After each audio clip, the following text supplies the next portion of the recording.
kabarnya? Baik ya, semoga kabarnya baik semua ya, sehat semua ya. Eh, Siang ini kuliah kita nggak bisa tatap muka ya, jadi kita hari ini online. Maaf, eh, karena perkuliahan kita online, jadinya ibu di rumah jelasinnya ya. Kemarin kita belajar, oh ya, belum ding. Maaf. Sekarang kita baru belajar tentang sejarah Islam ya, belajar dari sejarah kebudayaan Islam. Jadi kalian tuh harus tahu nih apa ya sejarah kebudayaan Islam itu apa. Baik. Nah, sejarah kebudayaan Islam itu kita ya, maksudnya kita baik pendidik maupun kalian ya peserta didiknya diarahkan untuk menyiapkan peserta didik untuk mengenal, memahami, menghayati sejarah kebudayaan Islam itu sendiri, yang kemudian menjadi dasar sejarah kebudayaan Islam adalah salah satu bentuk mata pelajaran pendidikan agama Islam yang ada pada tingkat madrasah ilmiah. Kemudian kita tuh penting banget loh untuk diajarkan, karena dengan mengetahui sejarah umat Islam terdahulu, kita tuh diharapkan dapat mengambil ibrah dari kisah yang telah terpaparkan kepada mereka, pandangan hidupnya atau way of life melalui kegiatan bimbingan, pengajaran, latihan, penggunaan, pengalaman dan pembahasan. Jadi penting banget deh bagi kita untuk mempelajari. Terus kita lanjut ke ruang lingkup mata pelajaran sejarah kebudayaan Islam. Itu yang pertama, kita pengertian dan tujuan mempelajari sejarah kebudayaan Islam. Kedua, memahami sejarah Nabi Muhammad SAW periode Makkah. Yang ketiga, memahami sejarah Nabi Muhammad. Yang keempat, memahami peradaban Islam pada masa Khulafaur Rasyidin. Yang kelima, perkembangan masyarakat Islam pada masa dinasti Bani Umayyah. Yang keenam, perkembangan masyarakat Islam pada masa dinasti Bani Abbasiyah. Yang ketujuh, perkembangan masyarakat Islam pada masa dinasti Al-Ayyubiyah.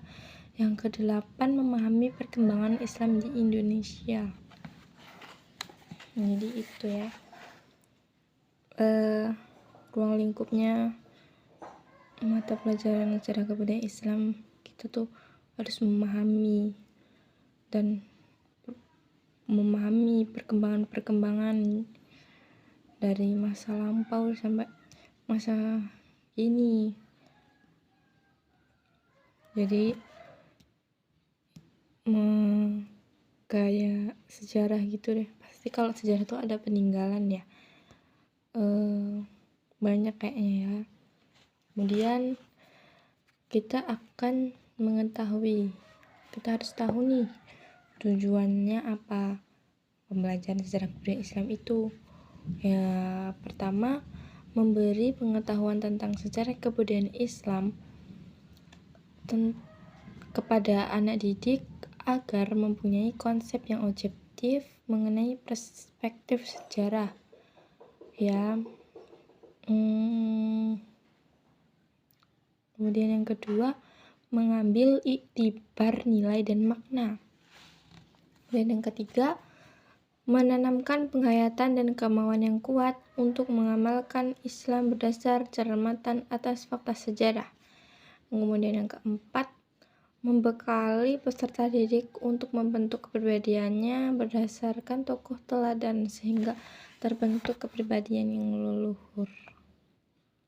Itu kan tujuannya tuh memberi pengetahuan, ya kita harus tahu nih ya pengetahuan sejarah dan Islam. Kemudian menanamkan penghayatan kepada diri sendiri, kita harus menghayati banget deh, harus menghayati dan kita harus mempunyai kemampuan yang kuat untuk mengamalkan Islam ya. Harus kuat mengamalkan Islam, itu bisa membentuk juga deh dalam kehidupan sehari-hari kita. Kebiasaan kita itu juga bisa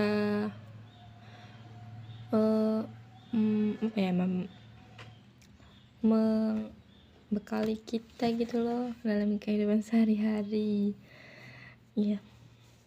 Jadi kalian itu kalau belajar sejarah kebudayaan Islam ya harus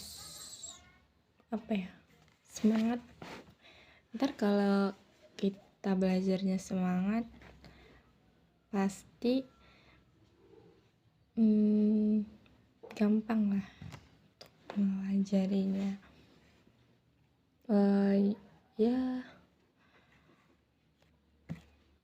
Ya begitu deh ya, anak-anak kalian harus semangat meskipun kita pembelajarannya masih online. Gak tahu deh, pengennya sih tatap muka ya ibu. Mungkin itu saja ya yang dapat ibu sampaikan. Kurang dan lebihnya ibu minta maaf. Kemudian untuk ketua kelas atau sekretaris mencatat ya siapa aja yang gak berangkat hari ini, ditulis atau bagaimana, nanti bisa, yang penting kabarin ibu siapa aja yang gak berangkat hari ini, nanti bisa hubungin ibu atau bisa temuin ibu. Ya sudah ya, semoga kalian paham ya.